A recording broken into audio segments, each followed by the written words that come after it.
Hello दोस्तों। Video को शुरू करने से पहले मैं आपको बता दूं, फर्स्ट चैप्टर हिस्ट्री का जो फर्स्ट चैप्टर है उसके नोट्स आ चुके हैं टेलीग्राम चैनल पर। आप वहां से जाके नोट्स को डाउनलोड कर सकते हैं और लिंक डिस्क्रिप्शन बॉक्स में मिल जाएगा। तो चलिए फटाफट से वीडियो को शुरू करते हैं। आज हम टॉपिक जो देखेंगे वो है रूस में समाजवाद, किस प्रकार से रूस में समाजवाद आता है उसको समझेंगे। और हम जो दूसरा टॉपिक देखेंगे वो है 1905 की क्रांति, कैसे रूस में 1905 की क्रांति कैसे होती है उसको भी हम समझेंगे। तो चलिए वीडियो को शुरू करते हैं। मेरा नाम है हरिओम, आप सभी का स्वागत है हमारे यूट्यूब चैनल माइंडेड स्टडी 22 पर।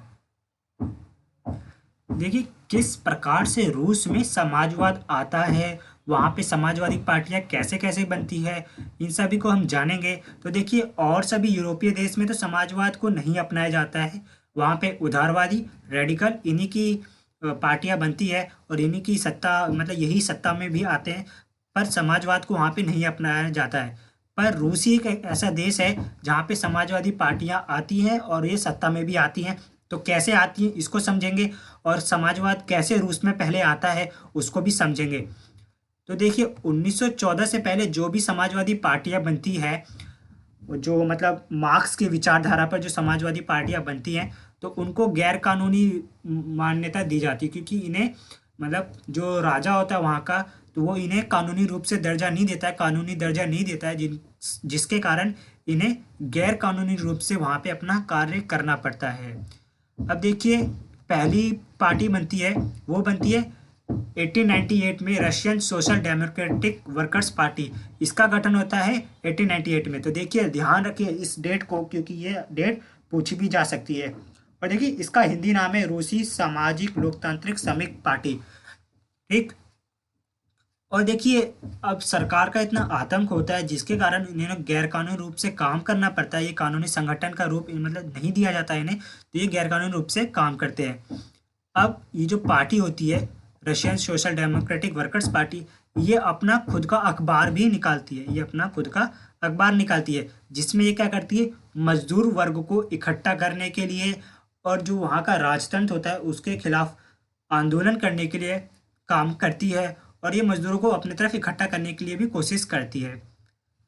अब देखिए इसी बीच हमने देखा था कि कैसे रूस में जो किसान वर्ग होते हैं वो क्या करते हैं, कम्यून को अपनी सारी ज़मीनें देते हैं, और वो क्या करते हैं, वो जो कम्यून होता है वो क्या करता है वहाँ के परिवार के साइज के हिसाब से लोगों को ज़मीनें बांटता है।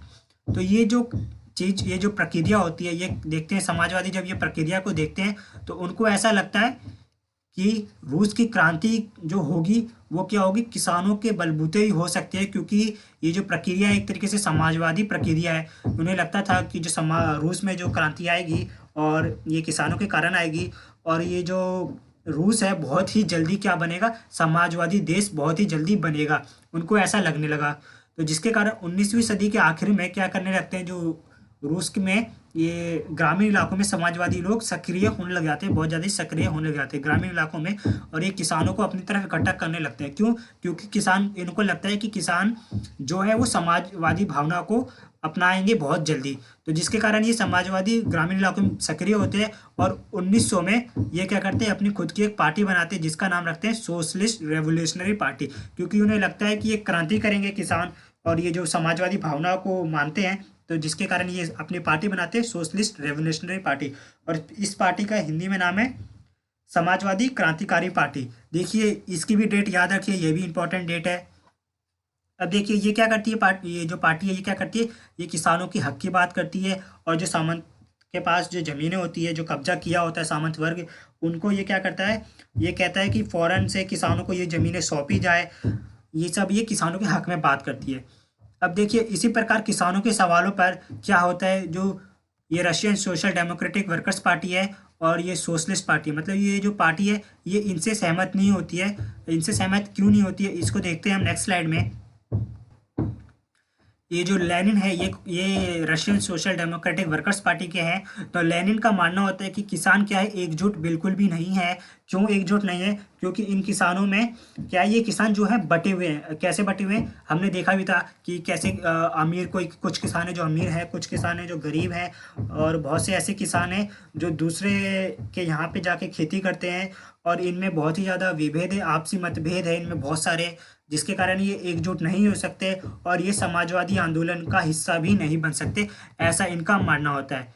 पर देखिए क्या होता है, जो Russian social democratic workers party होती है, इनमें फूट आ जाती है। और ये फूट क्यों आती है इसको हम देखते हैं। क्या होता है कि इस पार्टी में आपसी मतभेद पैदा होने लग जाते हैं और ये मतभेद बहुत ज़्यादा गहरे हो जाते हैं, जिसके कारण क्या होता है, ये जो पार्टी है ये बट जाती है। जिसके कारण जब ये पार्टी बट जाती है तो ये एक पार्टी बनती है बोल्शेविक पार्टी, एक पार्टी बनती है मेंशेविक पार्टी। तो बोल्शेविक पार्टी का जो मुखिया होते हैं वो लेनिन ही बनते हैं। जो लेनिन का पूरा नाम है वो है व्लादिमीर लेनिन, इनका पूरा नाम है, और इस पार्टी की ये अध्यक्षता करते हैं। अब ये क्या कहते हैं, इनकी सोच है कि जो राजा का शासन चल रहा है ये बहुत ज़्यादा ही दमनकारी शासन है, और इसमें पार्टी को बहुत ज़्यादा ही अनुशासित रूप से काम करना चाहिए, और जो इनकी सदस्यों की संख्या है उस पर इनका पूरा नियंत्रण होना चाहिए, ऐसा लेनिन कहते हैं। पर उसी के विपरीत मेंशेविक पार्टी के सदस्य जो होते हैं वो क्या कहते हैं कि नहीं, सभी को पार्टी में सदस्यता मिलनी चाहिए, ऐसा इनका मानना होता है। अब देखिए, अब हम देखते हैं कि कैसे 1905 की क्रांति होती है और ये दोनों पार्टी जो है किस प्रकार से लाती है, संविधान लाने को लाती हैं ये रूस में, तो उसको हम समझते हैं। देखिए अब हम देखते हैं 1905 की क्रांति कैसे होती है। 1905 की क्रांति तो उसको अब हम समझते हैं।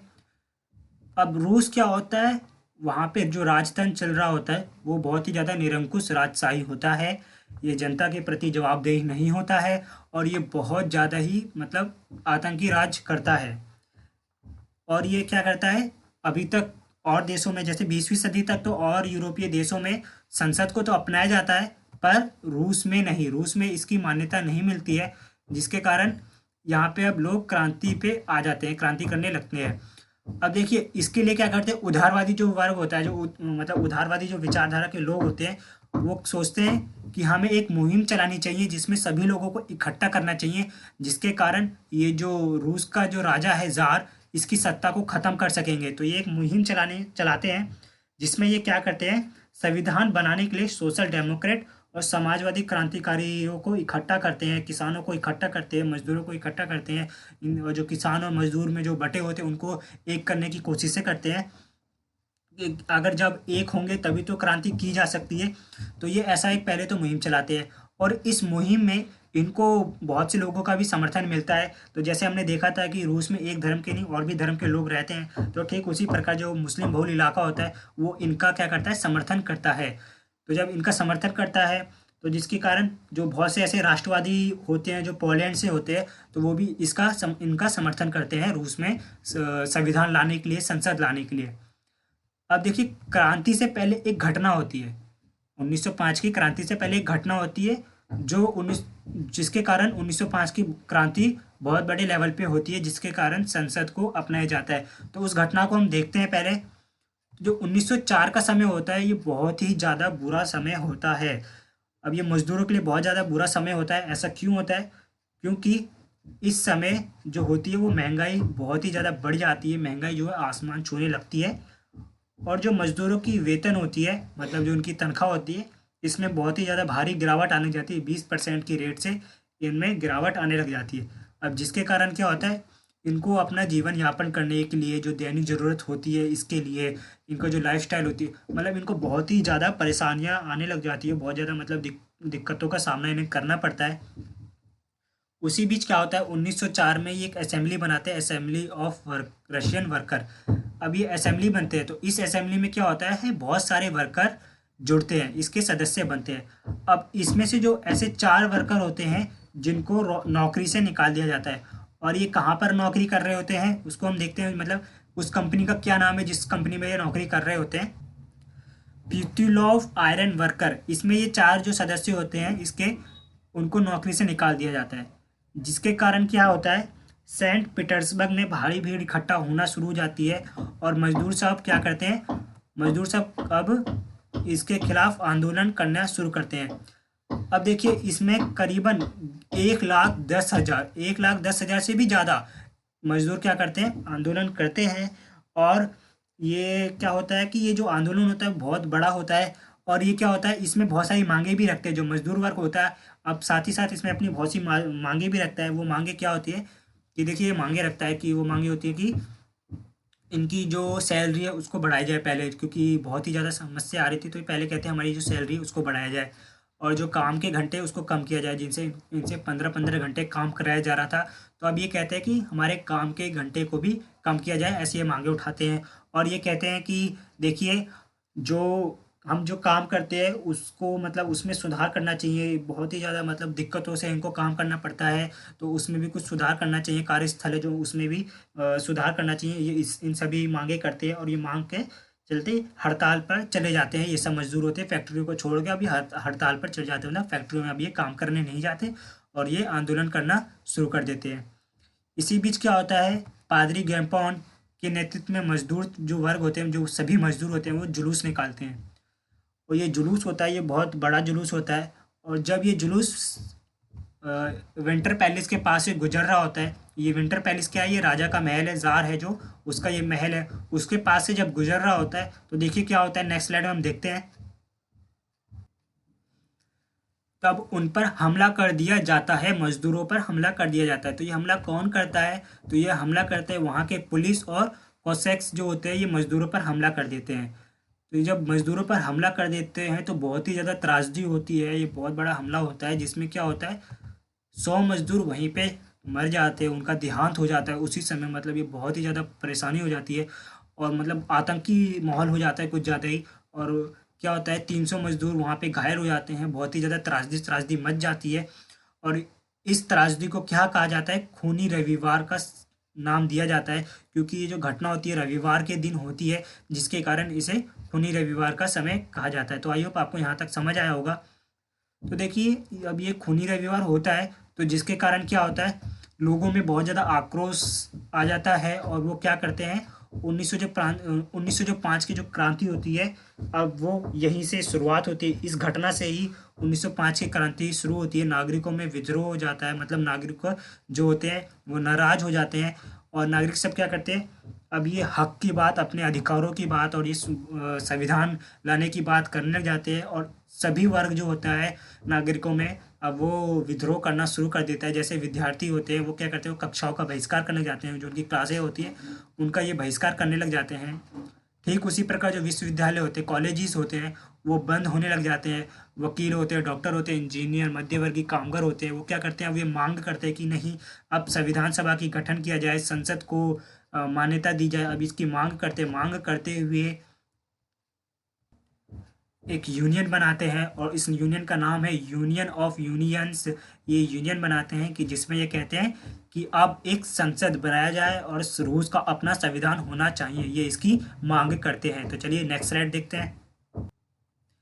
अब देखिए, ये इतनी बड़ी क्रांति होती है तो जिसके कारण क्या है, वो जार होता है, वो क्या करता है, अब इसको सहमति दे देता है। और जो वहाँ की संसद है उसको ड्यूमा कहते हैं, तो ड्यूमा को ये सहमति दे देता है। अब ड्यूमा को सहमति तो दे देता है कि हाँ, वहाँ अब जो ड्यूमा है वो निर्वाचित होगी। पर क्या है, ये अंदर ही अंदर अपनी शक्तियों की इसमें कमी होने के कारण ये बहुत ही ज़्यादा नाराज़ भी होता है। तो जिसके कारण ये क्या करता है, जब पहली जो ड्यूमा चुनी जाती है वो 75 दिनों के भीतर ये उसको बर्खास्त कर देता है। जो जार है ये 75 दिनों के अंदर ही उसको बर्खास्त कर देता है। फिर दूसरी ड्यूमा निर्वाचित होती है, जिसके बाद ये 3 महीने के अंदर उसको बर्खास्त कर देता है। अब ये ऐसे ही करता रहता है।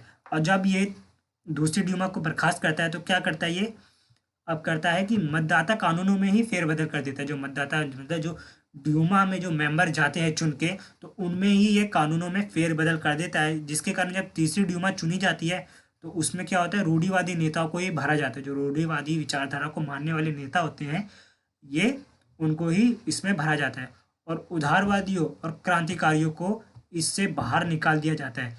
अब जिसके कारण क्या होगा, इसमें जार का ही शासन चलेगा। अब ये जार ऐसा करता है। तो आई होप आपको यहाँ तक समझ आया होगा। और हमने देखा था रूढ़िवादी रूढ़िवादी भी हम पढ़ चुके हैं नेक्स्ट वीडियोस में। तो अगर आपने नहीं पढ़ा होगा तो प्लीज़ जाके देख लें। तो आई होप आपको वीडियो अच्छी लगी हो। अगर वीडियो अच्छी लगी हो तो प्लीज़ चैनल को सब्सक्राइब करें, वीडियो को लाइक करें। मिलते हैं नेक्स्ट वीडियो में, और इस चैप्टर के नोट्स आपको चैप्टर कंप्लीट होने के बाद मिल जाएगा।